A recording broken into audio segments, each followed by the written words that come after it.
Hi everyone, my name is Elizabeth Nielsen. I'm a speech language pathologist at Tiny Voice Therapy Services, and today we're going to talk about implementing AAC in the home.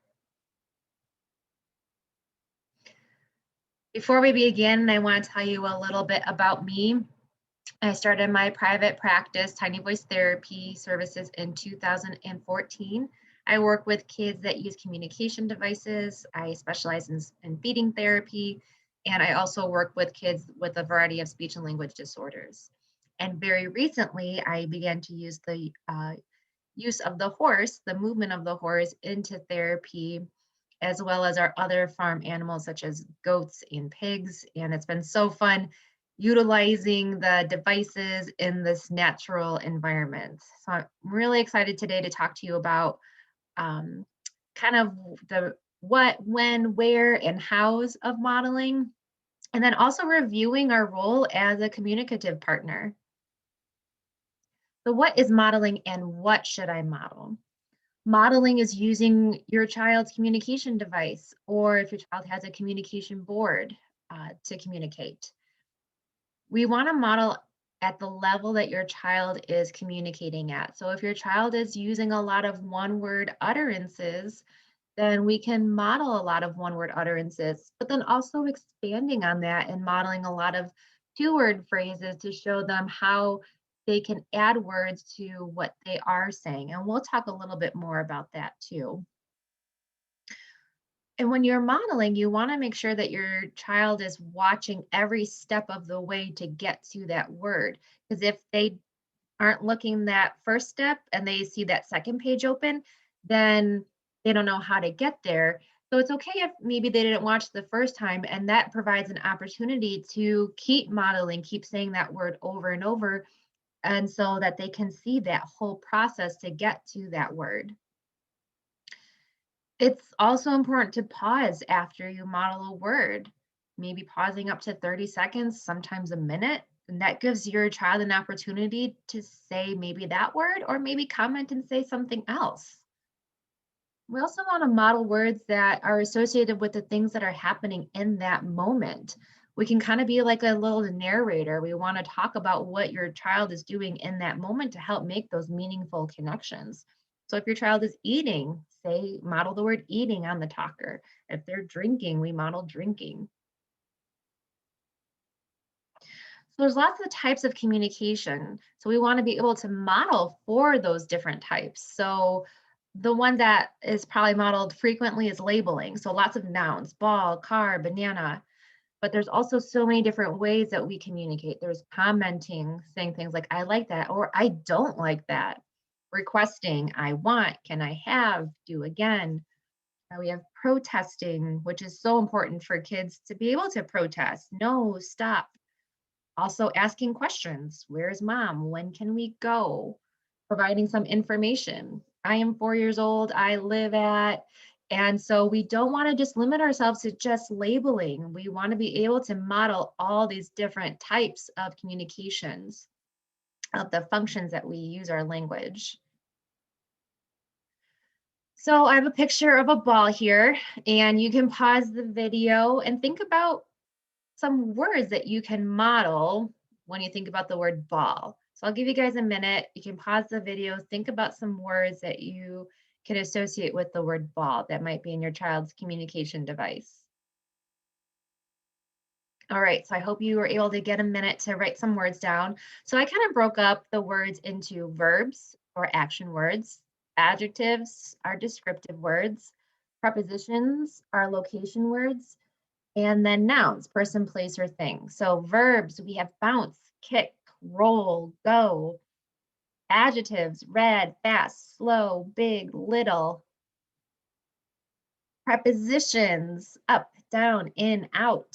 And then nouns, we have ball. So you can kind of see, this is a nice little visual that our nouns are labeling words. There's only one word here.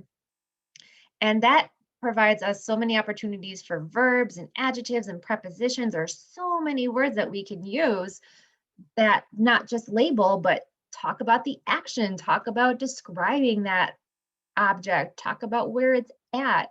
There's so many more other core words, so words that we frequently use than just maybe just a noun.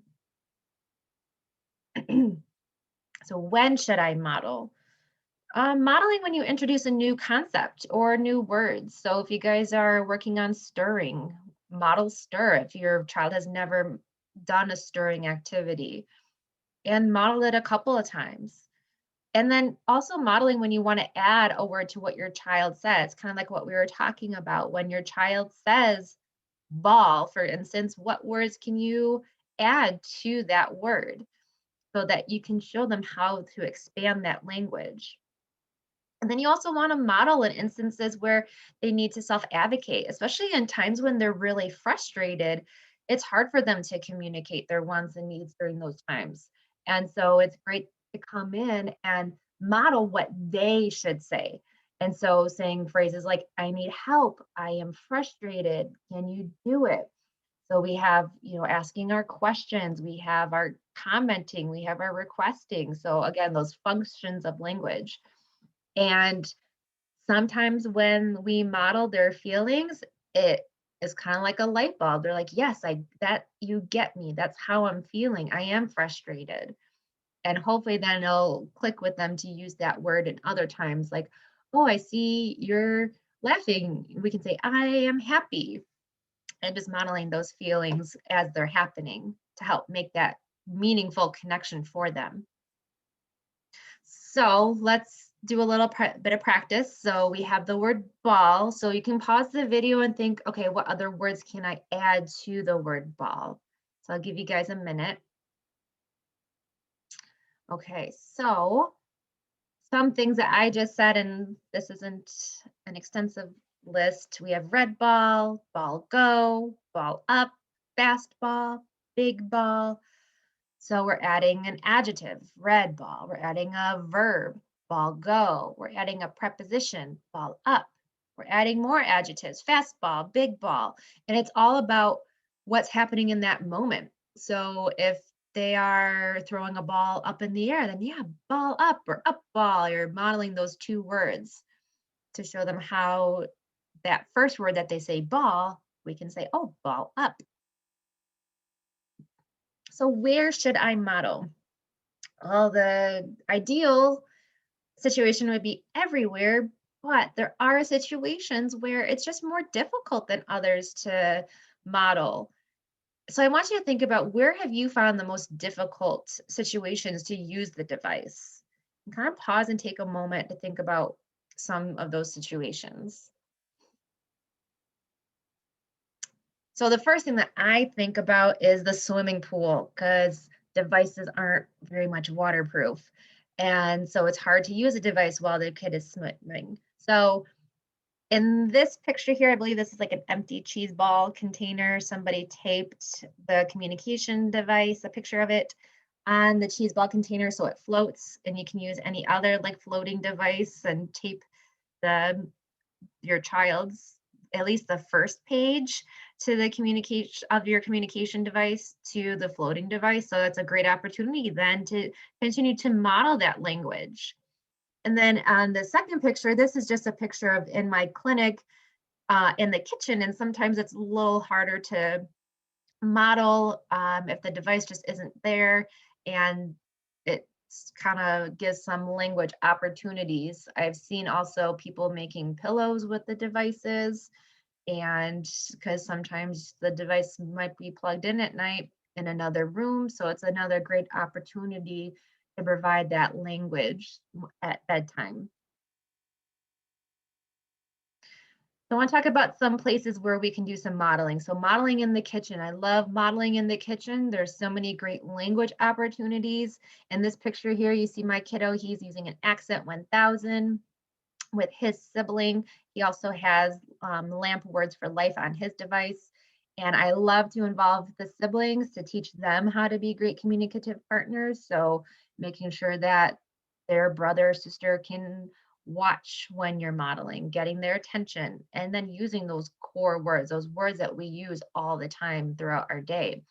So some great model phrases: put it in, take it off, stir it up, it is hot, turn it on, turn it off. So lots of great opportunities here for your child. Again, these are some 3-word phrases. So if you want to just work on stir or put or hot, modeling just 1 word and then continue to add to it. It hot. And then saying it is hot. So we're just continuing to add 1 word each time if they can independently do those phrases. This is a really great YouTube channel, Speech Without Limits. They have a lot of great modeling in the home. This is modeling in the home kitchen. So I want to show you this really quick. Hi guys, it's Gina from Speech Without Limits. Welcome to today's video, which is going to feature the refrigerator and our home aided language input series. So before I talked about how devices can be cumbersome to have the child carrying around your whole house, and if you have different levels in your house, and then you miss out on communication opportunities, right? So an answer to that problem is to have either your SLP or AAC therapist, or you can go on and print off these no-tech manual communication boards, and they will be the answer to your problem. You can download these boards for free by downloading the device simulator. So today I am featuring the word power vocabulary, the Tell Me version from Satillo. So you can go to their website, download that simulator for free, and then you can print off all these boards and they're right there. And you can make them different sizes too, but I like to be able to see, especially if I have it down lower for my son. I like to have it bigger so that I can see what I'm doing. So we have the manual communication board, and then I have added fringe vocabulary words up at the top. So all of our nouns are food and drinks that we can get out of the fridge, popular items with my son. The way to do this, you can go to @BaskAAC's YouTube channel, and they show you how to download the simulator to get this vocabulary, but then we also show you, Maggie and I on that video, show you how to then use the capture feature button so that you can get a strip like this to add to your boards to make it really language rich. Okay, so if we're at the refrigerator and my son is like banging on the door and he's saying something that I can't understand, I can say, oh, do you want something to eat or do you want something to drink? And then he can tell me drink, and I'm like, okay, would you like milk or water? So that way your child is actually communicating to you. As moms, we do know what our children want and everything, but a lot of times then we're ripping away that communication opportunity from them. So we really need to be providing it. So this is a nice way that you don't have to go get that device and everything, but you can provide it for them right here and there. Other things is just other things that they can eat, or if they want more of something, or it's not time for a snack right now, I am fixing dinner, so you have to wait to eat, and everything like that. So that is how you can model on the board.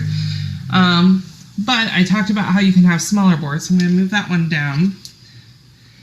And if you follow my bookish SLP on Instagram, she showed how Shutterfly was having a sale for a magnet, $1, no shipping if you got 10 magnets. So we paid $10 and got magnets that are manual communication boards.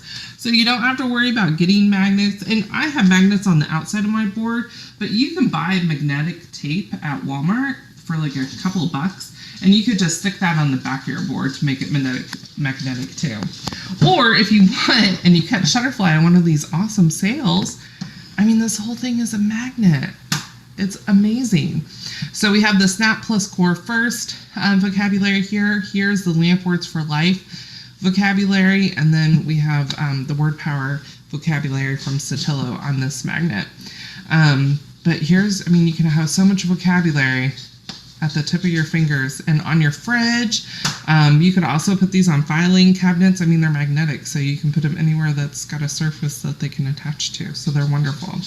So shout out to her for being a genius and thinking of that. And what a great way to have aided language input at your fingertips.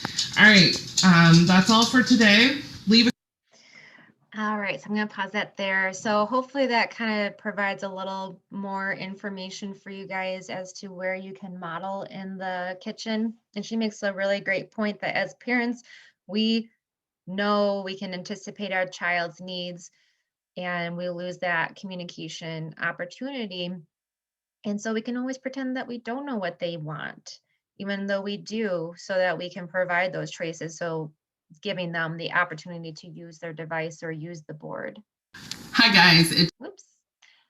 Oh, another opportunity is modeling during gameplay. I love using a board like this. So I made this just to help kids be more specific as to what words you can use during gameplay, especially when they get too excited and they have over 3,000 words to choose from. It's sometimes hard.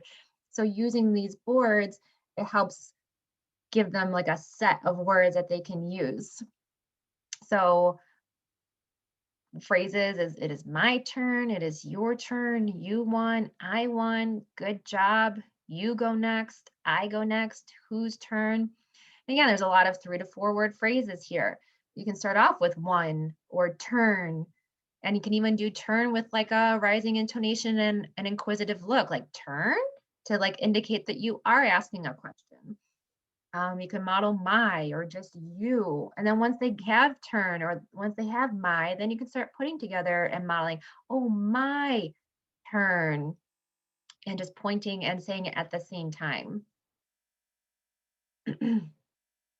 Modeling during book reading, I love because there's so much great language opportunities and there's lots of repetitions in books.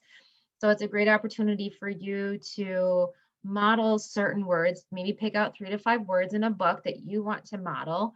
Usually I like to do like the last word in a phrase, kind of like a routine phrase so that they know that word is always going to be at the end of that phrase, especially if they love to read a book over and over, they know what's going to happen next. And then once they see you modeling, then the next time around you can read and then pause before that last word to see if they'll fill in on their talker. So in this quick video, you'll see me and one of my clients with an accent 1000 reading Sneezy the Snowman and modeling some of those words. The snowman sneezed a gigantic achoo! I'm sneezing and freezing and shivering too. A little boy said, then let's share. I have something you can. Where? Here's my scarf that's red and blue. I think it would look great on you. The snowman blinked his coal black eyes. The colorful scarf was a nice surprise. It went very well with the long pink hat. The children said, how about that? But Sneezy the snowman shivered. It's cold out here, that's for sure. I need to feel some warmth on me. There's a campfire by that tree. He said with a smile, I like this a lot. And then, right there, believe it or... yeah, believe it or... nuts! He melted from standing beside something way too hot. The children cried out, what should we do? A voice from the puddle said, make me brand new. Ooh, good trying.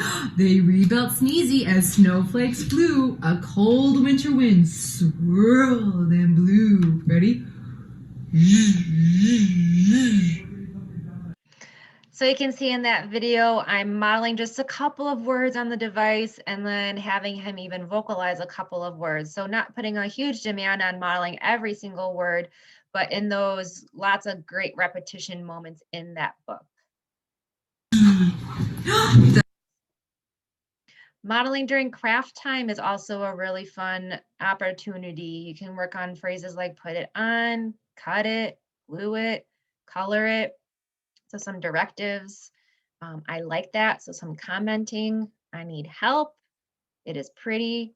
And in this picture, you can see one of my kiddos is using a manual board. And so modeling some of those words that are on that board. And I wanted to provide some other ideas of where you can model in the community. When you go grocery shopping, maybe having a little board right on the handlebar of the shopping cart so that your child can use some language during shopping time if the device is too cumbersome in that shopping cart. At the library, at the park, at museums, restaurants, sporting events, water parks, zoos. So many different places where we can do a lot of modeling and trying to come up with creative ways that if we can't use a device, how can we use a manual board and in what capacity? So our role as communicative partners, we'll discuss like wait time, presuming competence, and then using these boards, these communication boards and the devices. So the power of wait. So when your child says a word on the communication device, wait 10 to 30 seconds, maybe even longer, to see if they will add another word to what they're saying. Maybe they do have the ability to add 2 words, but they've never had the wait time to have that ability to add a word. Communication happens so fast that once we say a word, we want to respond right away. But if we kind of wait and don't respond, that gives them that time to process and think, okay, what word can I add to what I just said? Because my partner is not responding to me right now. Maybe I need to add another word. And after the wait time, if they don't add a word, then that's an opportunity for us to come in and model another word to add to what they say. And then maybe we can wait some more to see, will they add another word to what you just modeled? So this is a quick little video of one of my clients. He has the Accent 1000. We're playing the My Play Home app, and this is just like a natural play activity where I'm kind of waiting him out and he's expanding as I'm just providing that wait time. So this is just an example of some wait time.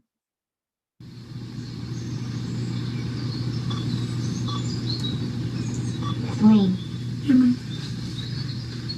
Ako tayo di. Sabi ko, ako naman tayo di. Okay.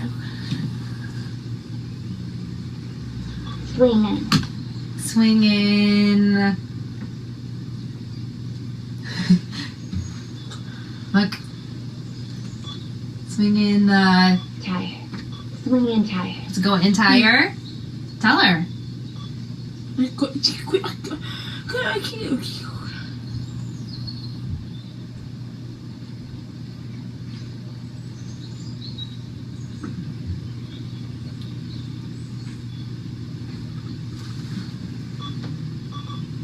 Girl.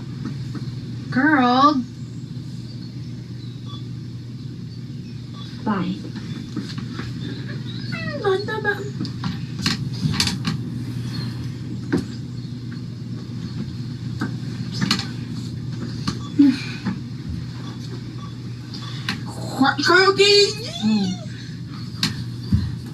Girl, fine. Swing. Oh, find the swing, girl. Oh. All right, so just a quick little example of when I'm providing that wait time, he keeps adding to what he's saying. So that shows that he has that ability to add more words, but maybe sometimes he's not given that opportunity. So we always have to provide those opportunities and just taking that step back and being the observer and letting them keep adding to what they want to say, because there's so much that needs to happen. They have to figure out what they want to say, how to say it, where they need to find it on their talker. So many things are processing through their brain that they need that time. So I mentioned presuming competence. What is presuming competence? It's that everyone has something to say and everyone can learn. So we want to presume that what your child says is what they intend to say. And so we want to focus on your child's message. So let's say you're, reading a book and then all of a sudden they say donut, and then respond to what they say and wait for them to maybe add what they are saying. Maybe they want to eat a donut or they see a donut in the book. And sometimes we have this performance versus knowledge deficit where they might know it, but maybe in that moment they can't perform and they won't say it, but we know that they know it because they've said it in other instances. So they might not always perform and say those same words over and over. And so we have to recognize that, yes, they know this. Maybe we need to move on. Maybe we need to do a higher level task with our kid because maybe they're just kind of bored with this since they do know it and they're always asked to perform. And sometimes that demand is just too much for them. So here are some communication boards, kind of like in the Speech Without Limits video. We have our LAMP Words for Life, we have Touch Chat, we have the Snap Plus Core. So if you can talk to your speech therapist, your private speech therapist, or your school speech therapist, maybe they can provide some printouts for you and multiple printouts so that you can put these boards everywhere in your house, or finding other ways to use the boards, maybe putting it in the car on the window, or putting it, there's some like wristbands, like a clear wristband for football players that have the plans or the plays, and you can put in a mini board or maybe a couple words in there so that when they are playing a sport or they're in the park, they have a couple words on their wrist that they can use. So these communication boards, it's great to use these boards even though they might have a device, because it still provides those opportunities to model that language in any situation. And I love to share this quote because it's so critical to think about how much modeling that we have to do. The average 18-month-old has been exposed to 4,380 hours of oral language at a rate of 8 hours a day from birth. A child who has a communication system, AAC, and receives speech language therapy 2 times a week for 20 to 30 minutes will reach that same amount of language exposure in their AAC language in 84 years. So that's a long time, because maybe they're just getting that modeling only a couple times during the day or a couple days during the week. And so it's thinking about ways of incorporating the device in so many different activities in your home and during daily activities, just putting it as part of your daily routine with them, at bedtime, when you're brushing their teeth, when they're taking a shower, when you're making dinner. So many opportunities that you can use the device or communication boards to help model that language. Here are some links to some resources. Practical AAC is a really great resource. It's a great site with lots of information. This is where I got the Modeling at Home link, the Speech Without Limits link. YouTube has some great videos for like PRC that creates the accent, and the Words for Life. They have some really great helpful videos. This YouTube channel is the Dynavox channel, so the Snap Plus Core. Assistiveware is also another great resource for AAC use in the home. And then this last one is just my YouTube channel. I started to create, I can kind of show you a little preview. So we just recently got some baby goats on the farm. So I create some videos.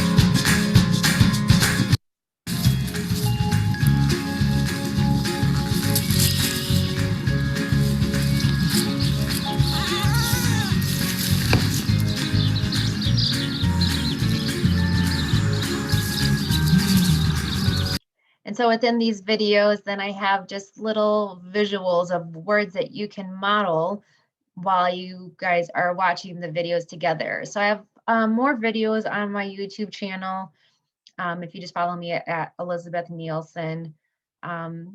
I also post things on my Facebook page, so Tiny Voice Therapy Services LLC. I also have an Instagram account, tiny_voice_therapy, where I post some helpful information as well. I also have a website, www.tinyvoicetherapy.com. All right, so thank you so much. Feel free to reach out to me if you have any questions about this. My email is tinyvoicetherapy@gmail.com. I can talk hours about modeling and device use and resuming competence and core words, and just love talking about this. So I hope this was really helpful for you guys to implement some of the device at the home or out in the community. So thank you so much.